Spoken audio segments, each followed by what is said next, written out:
Chad, statistically the best rushing game since you guys have gotten here this past week. But from a coaching perspective, was it the best rushing attack? And if not, where can you get better? It was the best rushing attack since we've been here. And we can still get better. Better in the sense, for example, and I'm pretty sure he told y'all this, Jahiem White, he was shocked to be in that amount of space one-on-one with a safety that he can make miss in the phone booth, literally, and he's done that time and time again since he's been here. And he should have made that guy miss and went for a 96-yard touchdown run. But it was our best game since we've been here. It's a testament to the guys up front, the chemistry they had, and preparation they put in. It's a testament to those running backs as well. I thought they had a great week of practice, simulate game practice reps like they were game like reps. He has a knack, Jahiem, of pressing the block and being patient and not getting too far out ahead of his blockers. Mm-hmm. I guess the last part of that is once he gets out open, making a guy miss. Yeah, no doubt. And I tell you, it kind of goes both ways. It's tough. He's like in fall camp, he's so fast and he has the kind of speed that can break contain. And he's done that a lot in fall camp, and it's at times he's broke contain, and it's been not a good run or tackle for loss. But then there's been more times where he's probably broke contain and scored a touchdown. It's like, Coach said, well, I wouldn't show him that if I was you. And you just tell him, just kind of a fine line. You don't want to take away his creative ability. Just kind of let him learn through reps and, the result of the play that's happened in fall camp and then throughout practice. And hopefully, as the game, game goes on, he gets more reps, which he's gotten. He can see a little better, make better decisions. He had a run where he broke contain the other Saturday night, and he was able to explain. He said, Coach, I wanted to hit it in there, and it would have been the right read, but I saw that color, and I thought I can get outside. So when they can see it like that, that's huge, because one thing you don't want to be able to take away with a kid like that is his creative ability to make plays. And so that's one of the better things I've done as a coach is, not allow him to go out there and play scared to do what he's capable of doing. Eager to get him and Donaldson maybe a little bit on the field at the same time to give you a little triple threat there with Garrett? That was a plan early on, and CJ got stepped on with his foot, and he was out for a while. But that was a plan going into that football game. Pocket now, I guess. That's in the hip pocket, and we ended up not needing it. We was actually going to try to save it for the second half, but didn't need to. How much is the chemistry and the trust really in throwing the ball down the field really kind of open things up for the offense? No, it's huge, man, and it's testament to those guys at receiver. They've been consistently making plays down the field.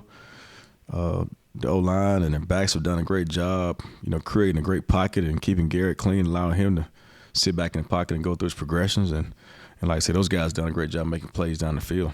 Not only just the easy catches, but they've also done a great job making contested catches. So that's a huge testament to those guys. And I talked about that early on in the season. Once we kind of, open the offense a little bit in terms of, being able to pass the ball when we need to pass the ball, it'll keep defenses honest and keep safeties out of the box. And those guys have, since the Houston game, have been consistent doing that.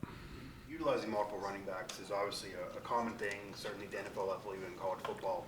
But what kind of advantage is it for you to have two running backs that are both clicking now, but very different? Like CJ and Jahiem now are almost polar opposite running backs, with one being smaller and shifty and fast, the other one just being big and muscular.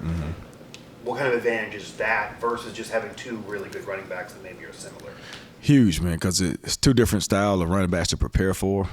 Probably two different styles of backs that you don't really have on the look team versus, at opponent school that they can prepare for.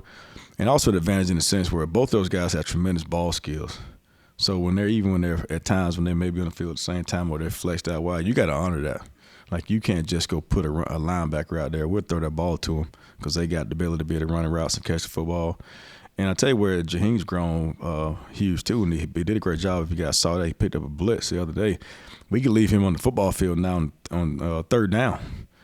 It's funny because somebody asked me the other day, he's small. No, he's just short. He's not small. He's 195 pounds, and he's strong.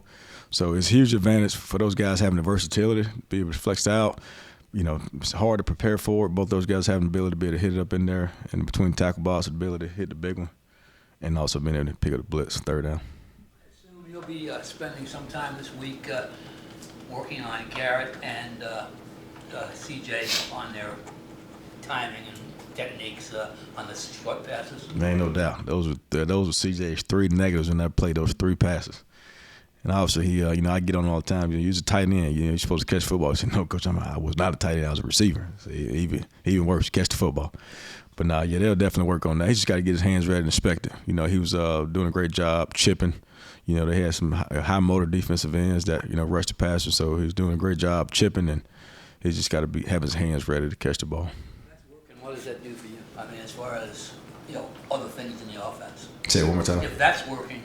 If you got that worked out, what does that do for the rest of the offense? No, man, that's huge. It opens, allows us to be able to do what we thought we could do coming into the season. Be explosive, running the ball, be explosive, catching the football, and makes it hard for us to defend. What was expected of your offensive line at the beginning of the year? They lived up to what you expected? Better, worse? Where are they? Better. I said it from the beginning. The nucleus of this offensive attack was those guys up front, from left tackle to right tackle. And, I'm always talking about the chemistry of those guys, those 5 guys. But, it's just chemistry amongst the whole group. We've had some injuries up front, and you got guys like Jaquay Hubbard who's come in, and, we hadn't missed a beat. Got guys like Nick Malone has come in, and we hadn't missed a beat. So the chemistry of those guys up front is huge. And the physicality and the toughness, the relentlessness in which they play with, man, it just trickles throughout the entire offense and makes everybody else play that way. And we're only as good as those guys. We talked about last week, it being strength on strength versus those guys in terms of physicality and toughness. And those guys went out there and they dominated, but those guys make us go. Lines that you've used in the extra offensive line. I think there were a couple snaps at UCF. You might have had every lineman that traveled in there in the formation. Does that get affected much when you have somebody else like Doug Nestor? I know you can use tight ends and things like that to balance it also. How has that process gone through the year, and where did that idea to come from to kind of load up with those guys? I call those guys orcas, because they're mean, they're tough, physical, and it's a package that Coach Moore comes up with every week. We actually call it well. A bunch of big guys up front, hard to defend, but we come up with a different package every week. It's called the well package, and we come up with it every week, and we run the same schemes like run wise that we typically run the open field. It's just with that big well package. But those guys kind of interchangeable. Like we was working some today. Some of the guys were out. We working some different guys in there today. On days like today, Mondays, Thursdays, and Fridays, when we got walkthroughs, we spend a lot of times out, with the running backs and the offensive line, working different personnel, different packages. So if somebody goes down, next man up mentality. So, and it's tough. It's tough to prepare for because it's a different package every week. You probably saw one last week. We did one last week for the first time with a little underneath toss package where CJ scored. Try to put Jahiem in the end zone to go score. He outran the blocker. But it's tough to defend.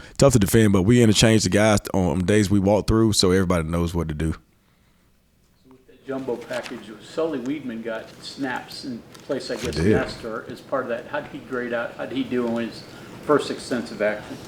I thought he did great. I'm not sure exactly what his grade was, what Coach Moore graded him out as, but he played very physical. In fact, he was responsible for pushing C.J. Donaldson in the end zone. I think it was the first touchdown. But he played very physical. He just got to be consistent. He has ability to go do it. He's shown flashes time and time again. And the other day, I thought he played really well.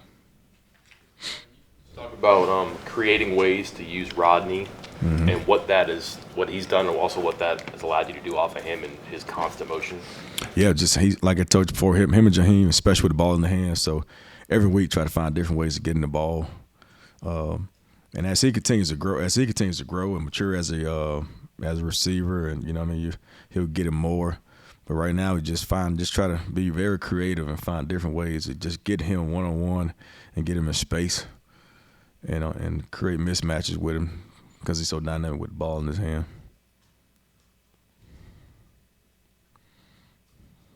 Defense, what do you see from them? Athletic, fast, fly around to the football.